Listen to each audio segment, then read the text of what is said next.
Okay, so Spiral Abyss 5. I'm not going to really go over the first four because they're very simple. You just have to get your unit strong enough.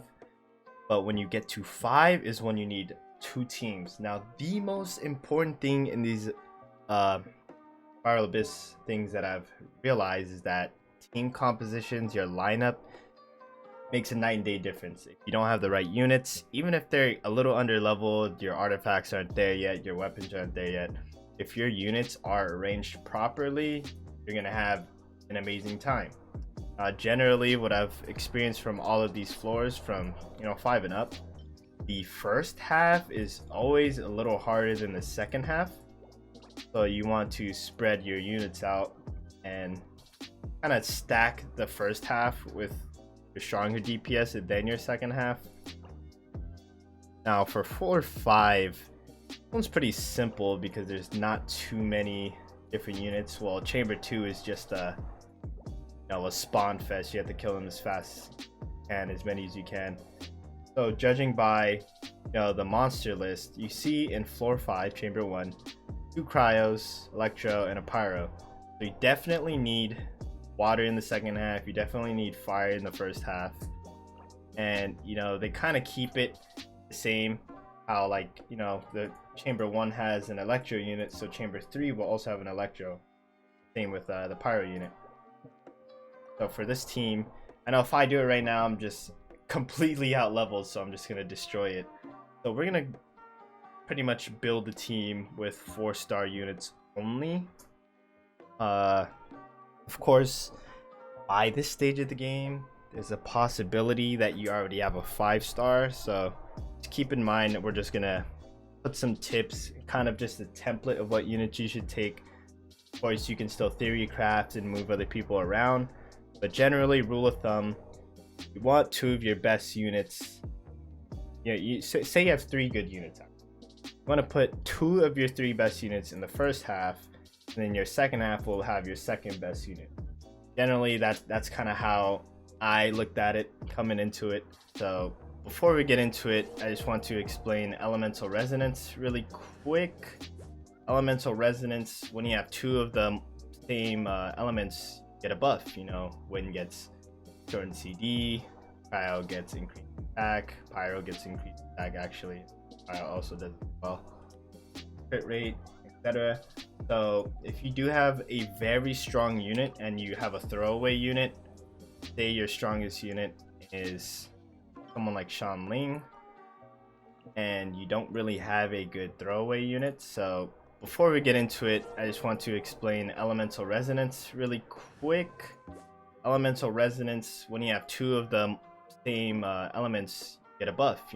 Wind gets shortened CD, cryo gets increased attack, pyro gets increased attack. Actually, pyro also does as well, crit rate, etc. So if you do have a very strong unit and you have a throwaway unit, say your strongest unit is someone like Shan Ling, and you don't really have a good throwaway units. Actually, say your strongest unit is Shan Ling for Chamber 1, and you don't really have filler space, you can throw Amber. This way, Shan Ling can carry even harder. She's gonna have the pyro bonus.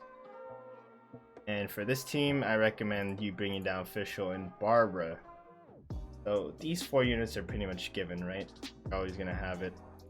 So what works really well, I think the first half is definitely much harder. So you should bring your main character, which with the Nemo mixed with pyro, you can get some crazy swirl damage. And this is where it gets kind of interesting. Assuming you don't have a 5-star healer, anyone else in the game, there are 2 units that I like to call pseudo heroes, or pseudo units, pseudo healing units. They can both kind of heal while they're fighting, which is Bennett and Noelle. Bennett, I think, needs to at least be C1, and if you do have Bennett C1 and kind of built up, he's actually perfect with Shan Ling. But if you don't have Bennett, then I would recommend taking Amber and Noelle and having Noelle heal this team. So perfect right here. The perfect roster would be these units plus either Noelle, maybe bring in Amber. Bennett instead of Amber, and so on, kind of like that. Now for this team, you put your second strongest unit, someone that can deal with Pyro, which is Fischl. Fischl, great. So if you want to buff Fischl, you should bring Lisa. Or maybe you don't have a strong Fischl and your Lisa's strong, just play off Lisa here. And the last one can be any kind of support unit. You know, Kaya's fine, good freezing. I do recommend Sucrose because Nemo buffs are always really strong. His roll damage is insane. So yeah, this is like the ideal comps. I'll go into the floor and show what you should prioritize in all fights. So going in, I like to always start with something that affects the entire floor, right? Character attack plus 20%. I think getting attack is always best. Getting damage stats is. So first half, just wanna beat grind everyone, fight everyone, kill everyone as fast as you can. Nothing crazy. But what I like to do is when archers spawn, since they don't really move and they stay in place, I go to them and I bring the fight to them. Makes it a bit easier to kill them and improve your time. Anytime an archer spawns, they're gonna stand still, right? Use Noelle to heal. She heals whenever she attacks with her shield. Actually insane. My units are really strong. Or my Fischl is very strong. Even though Lisa and Sucrose are insanely underleveled, just gonna go over how to fight these. Just want to use Barbara and spam the mage, pop their shield, and then you go in and DPS the hell out of that unit. You can also mix your water with electrocute, will continuously do damage.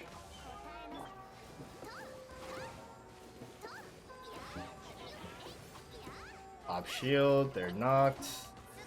Electrocute, just wombo. So yeah, bring fights to range units and use Barbara to pop the Pyro Mage's shield. Once again, I like taking the damage stat for the floor.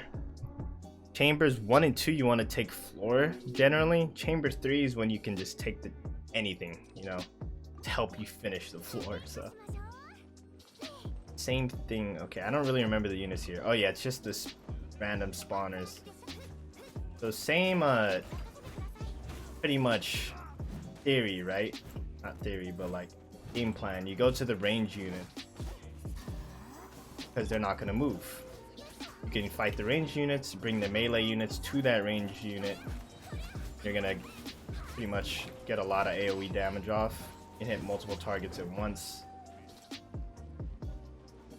Same thing on this half. It's go to all the archers. My Sucrose got one shot because she's under leveled. She's literally level 1. But you know, the rest of my units are stronger. Try to be safer when you're playing your support units. That was definitely misplayed by me. And Fischl and Electro units do really well on this. So if your carries Fischl, Razor, very good unit here. Lisa zapping. Ooh. Water on him. I actually swapped to Lisa. This is how you can kind of just stun lock him and electrocute him to death. And there you go. I know when I first got to Chamber 5, the team with my pseudo healer, the team with Bennett or Noelle, kind of struggled, so I ended up picking this card. If you think your team's healthy enough, you can take the risk and get something like this. But what I like to do here personally is just bring the fight to the caster. I just fight her because she does blink around. And the melee units will follow you. The only ability you have to worry about is that one. When the mage is doing that flying thing, you have to make sure you're out of the radius. Of course, if your units are just under level and not strong enough, maybe you want to find some more or buff up some artifacts and find some good weapons. Invest in some weapons. We'll retry this. So this is the same. I literally had the same strategy for both of them. Oh, pushed to the wrong unit. I almost threw again. Again, I focus on the ninja. Wrong one. The rest of them will take residual damage and will eventually die. For the cause. Well, my units are completely overkill for this fight, but you know, get the gist of it. If you have the right units and the right comp, just have your carry unit just go off here, support them. So pretty much, if you're rostering correctly and you're still losing, it's either A, you're misplaying, or B, your units are a little too weak. Maybe invest in them a little bit. I think if your DPS units are at least 60, your support units don't need to really be good. They're supporting, either giving the buff or throwing out an ability or two to just get some mixed damage in. But you need good pyro units, a good electro unit, and your barber just needs to be able to pop the shield. That way you can speed run this floor with a free-to-play team with 4 stars. Hopefully you at least have a 5-star here and there, and you can just dominate this chamber or this floor. So yeah, if this helped you guys out, let me know in the comments, hit the like button. I will be working on floor 6 with free-to-play units as well, on team compositions and who to focus and how to win the chambers. That's all I can really do. I'll try to help to the best of my ability. I know my units might be a little too strong, or some of them are too weak, so I won't be able to completely emulate the gameplay, but I can do my best and build the right comps, tell you how to fight those chambers to give you the best chance. Yeah, thanks for watching.